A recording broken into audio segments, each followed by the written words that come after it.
मशरिक़ वस्ता और ईरान के हवाले से अहम तरीन तफसीलात। एक जानिब तो अमरीका अब एक कदम आगे बढ़ा है और अमरीका का ईरान पर हमला यूं लग रहा है कि नागुज़ीर हो चुका है। इसके इम्कानात बहुत ज्यादा बढ़ चुके हैं। अमरीका से जो इशारे मिल रहे हैं, वेस्टर्न मीडिया जो रिपोर्ट कर रहा है, और अब अमरीका ने इवन जो अहम तरीन यूरोप के मुल्क हैं उनसे इंटेलिजेंस रिपोर्ट्स मांग ली हैं कि ईरान के हवाले से अपनी इंटेलिजेंस शेयरिंग जो है वो आप शुरू कर दें। यानी काउंट डाउन जो है वो शुरू हो चुका है। लेकिन इस सबके अंदर चीन और रूस के बाद अब एंट्री दी है सऊदी अरब, कतर और दीगर अरब ममालिक ने। ईरान के ऊपर अमरीका की मुमकिना एयर स्ट्राइक से पहले इन ममालिक की एंट्री ने बिलाशुबा विदाउट डाउट पूरे का पूरा मंजरनामा तब्दील कर दिया है और अब एक नई सूरत हाल जो है वो पैदा हो गई है। मैं सारी डिटेल्स आपके सामने रखता हूं, लेकिन वही दरखास्त जो इससे पहले कुछ ब्लॉग्स में आपके सामने रखी कि हमारे इस यूट्यूब चैनल को भारत, अफगानिस्तान और पाकिस्तान मुखालिफ मुतअद्दिद अकाउंट्स की तरफ से रिपोर्ट किया जा रहा है। इस रिपोर्टिंग का असर जाहिर इस तरह से होगा कि आप इस वीडियो को लाइक करें, एक के बजाय ज्यादा से ज्यादा कमेंट्स करें और अगर हो सके तो इस वीडियो को मुख्तलिफ व्हाट्सएप ग्रुप्स जो हैं उनमें आपने शेयर भी करना है। सबसे पहले तो नाज़रीन इकराम मैं आपको यह बताऊं कि इस वक्त बहुत तेजी से जो चीजें हैं वो आगे बढ़ रही हैं। एक तरफ तो डोनाल्ड ट्रंप जो है उसने एक मरतबा फिर धमकी दे दी है ईरान की लीडरशिप को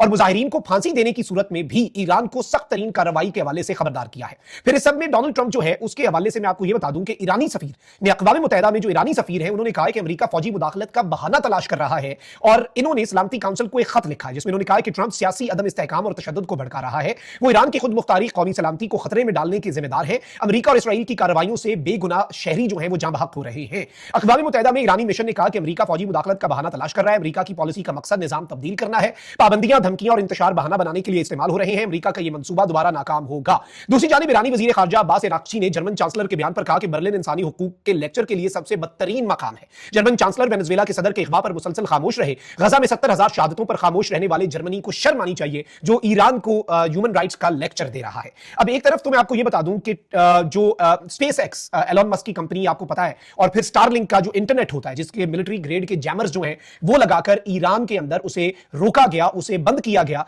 और यह सिर्फ उन लोगों तक शुरू में एक्सेस हासिल था स्टारलिंक का जिनके पास इक्विपमेंट था, जिनके पास स्टारलिंक की सब्सक्रिप्शन थी। लेकिन अब एलोन मस्क ने भी बड़ा ऐलान किया है क्योंकि मोमेंटम एहतजाज का इंटरनेट कनेक्टिविटी से ही बढ़ेगा। डोनाल्ड ट्रंप ने भी स्टेटमेंट दिया कि एहतजाज जारी रखें, सरकारी इमारतों पर कब्जे करें। मदद पहुंच रही है और पहली मदद यह पहुंची है कि एलोन मस्क ने ईरान में स्टारलिंक के जरिए मुफ्त इंटरनेट फराहम कर दिया। यानी now the internet would be free. जो भी सैटेलाइट इंटरनेट से कनेक्ट होना चाहे वो ईरान के अंदर हो सकता है।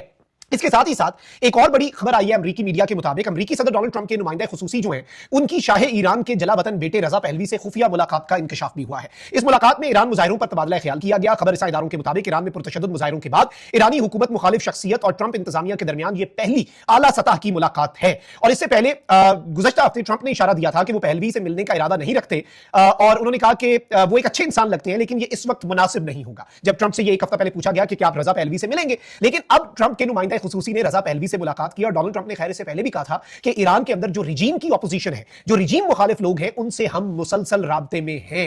और इस सब के अंदर ये जो रजा पहलवी है इन्होंने भी इसी तरह पर स्टेटमेंट्स दी हैं। अब सबसे बड़ी खबर तो यह है कि इसराइल ने अपने एयर डिफेंस सिस्टम को in anticipation of Iranian missile attack, क्योंकि अगर अमेरिका स्ट्राइक करता है तो ईरान अमेरिका तक तो नहीं पहुंच पाएगा। ईरान कहां तक पहुंचेगा? ईरान मशरिक़ वस्ता में अमेरिकी बेसिस तक पहुंचेगा। ईरान कहां तक पहुंचेगा? ईरान इसराइल तक पहुंचेगा। तो इसराइल ऑलरेडी हाई अलर्ट पे था। इसराइल ने अभी कुछ लम्हात पहले अपने एयर डिफेंस सिस्टम को हाई अलर्ट पे डाल दिया है। इसके साथ ही साथ डोनाल्ड ट्रंप ने जो लेटेस्ट स्टेटमेंट दी है यूएस मीडिया को, उसमें Donald Trump seems furious. Donald Trump जो है वो इंतहाई गुस्से में नजर आ रहा है और टेंशन जो है वो इस वक्त अपनी पीक पे जा चुकी है। डोनाल्ड ट्रंप को तमाम मिलिट्री ऑप्शंस के हवाले से पहली ब्रीफिंग दी जा चुकी है। अब वॉशिंगटन पोस्ट को दो यूरोपियन ऑफिशियल्स ने यह कंफर्म किया है कि ट्रंप एडमिनिस्ट्रेशन ने यूरोप के जो अहम तरीन मुल्क हैं उनसे राब्ता किया है और उन्हें कहा है कि भाई आप इंटेलिजेंस जो है, जो आपके पास ईरान के हवाले से इंटेलिजेंस है, सैटेलाइट इमेजरी और बाकी चीजें, आप उसे भी अमेरिका के साथ और अमेरिका की सीआईए और पेंटागन के साथ शेयर करें क्योंकि जो पोटेंशियल टारगेट्स हैं ईरान में उसमें अमेरिका ने भी कुछ टारगेट्स अपने आइडेंटिफाई किए हुए हैं और अब अमेरिका अपने यूरोपियन जो पार्टनर्स हैं उनसे भी राब्ते में है। और ये दो यूरोपियन ऑफिशियल्स ने वॉशिंगटन पोस्ट को कंफर्म किया कि भाई अमेरिका ये भी राब्ते कर रहा है और सारी इंटेलिजेंस जो है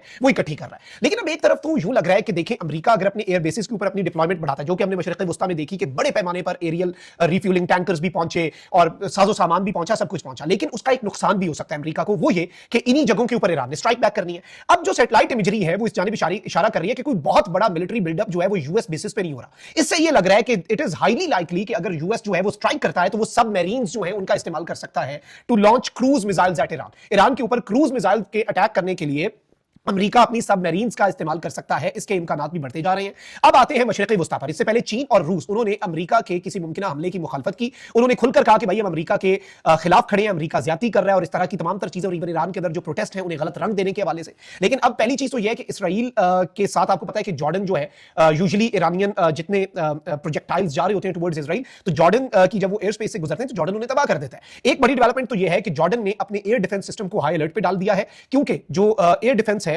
जॉर्डन का, वो भी बड़ा इंपॉर्टेंट होता है। इसराइल के ज्यादातर जो इसराइल की तरफ मिसाइल्स या जा रहे होते हैं ड्रोन्स, उन्हें जॉर्डन अपनी ही फजा में तबाह कर देता है। इसराइल ने भी अपना एयर डिफेंस हाई अलर्ट पे डाल दिया, जॉर्डन ने भी। इसका मतलब है वो अब तैयार हैं कि भाई अटैक के बाद की सूरत हाल जो है, we have to become ready for that.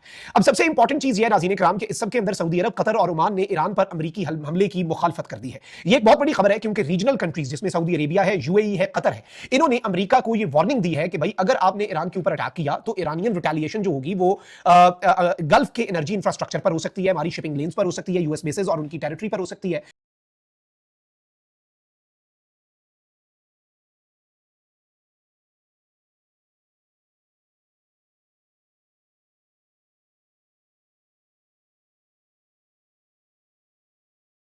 और इस सब के अंदर एक वाइडर रीजनल कॉन्फ्लिक्ट जो है उसकी तरफ बढ़ा जा सकता है। ये वॉल स्ट्रीट जर्नल ने अभी रिपोर्ट दी है, और वॉल स्ट्रीट जर्नल ने ये इंकशाफ किया है कि ये जो रीजनल प्लेयर्स हैं, की इंपॉर्टेंट मिडिल ईस्टर्न प्लेयर्स जिनके मुल्कों के अंदर, जिनकी टेरिटरी के ऊपर यूएस बेसेस हैं, उन्होंने कहा कि अगर ईरान के खिलाफ आप इतना बड़ा एक कदम उठाने जा रहे हैं तो ईरान उसके बाद सिर्फ लिमिट नहीं करेगा कि वो यूएस बेसेस जो मिडिल ईस्ट के अंदर है उन पर अपना अटैक करे, बल्कि वो ये कह रहे हैं और उन्हें ये लगता है कि ईरान एनर्जी इंफ्रास्ट्रक्चर को भी तबाह करेगा, शिपिंग लेन्स को भी तबाह करेगा, यूएस बेसेस जो है उन्हें, उनके ऊपर तो ईरान कहता है कि हमारे लिए वो लेजिटिमेट टारगेट होंगे, हमारे लिए वो जायज हदफ होगा कि हम अमेरिका के इस खित्ते के अंदर मौजूद बेसिस, जैसे इससे पहले भी B2 बमबार तैयारों ने जब बमबारी की, उसके बाद हमने ये विटनेस किया था कि किस तरह से अमेरिका जो है उसने जब बमबारी की तो अल-उदैद एयरबेस कतर जो है वहां पर ईरान ने अपने मिसाइल्स मारे, लेकिन उसमें नुकसान नहीं हुआ और वो एक तरह से चीजें जो थी बस वो उसके बाद कूल डाउन ही होनी थी।